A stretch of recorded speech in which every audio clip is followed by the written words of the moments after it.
Chris Manhertz. That's one of the guys we signed this offseason here last year with the Broncos. 16 games, 4 starts, 2 catches, 16 yards. And he's another guy, blocking tight end. Again, that's a theme here we got. He's got, keep in mind, he's a little bit more long in the tooth than some of the guys we're talking about here. He's 32 years old. So he's got some years than everybody else there. In 120 career games, he's got 26 catches for 271 yards. In 120 games. Yeah. So again, not much of a receiving threat there, that's for sure. But again, he's a good blocker. And that's where this all boils down to, is all the Giants are going to do is try to give some help for the offensive line because they're going to need it.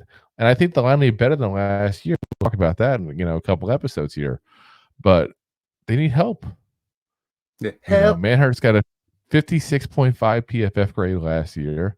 Only 2 receptions on 3 targets. I mean, he's that guy. He's like an extra tackle that once in a blue moon you throw it to. And what it's going to boil down to is Jack Stahl, Tyree Jackson, or Chris Manhertz will probably make this roster. One of them will. And if I had to guess on who, it'd be Chris Manhertz because he's got all the experience. He's shown he can do it on a consistent basis there. He's all 16 games last year. Did worked with the Jaguars the year before that for 2 years. Helped was their blocking tight end with having our old tight end and Ingram. See how the small world.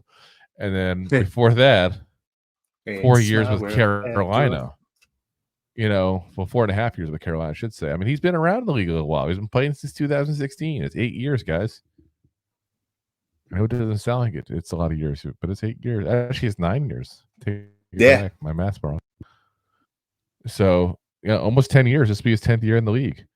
That's what I would keep. And you know what? You hope a guy like that can help teach Theo Johnson blocking techniques. Daniel Bellinger blocking techniques. He's been doing it for almost a decade.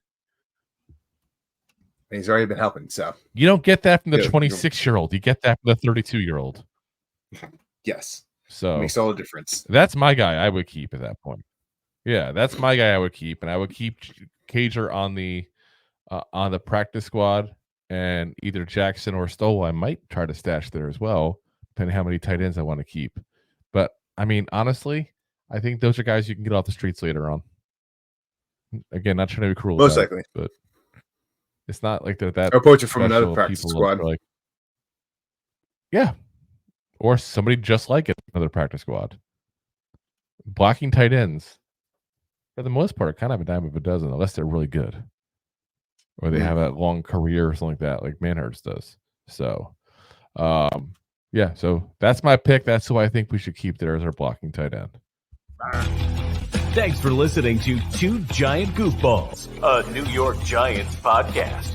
We appreciate your support. Thanks so much.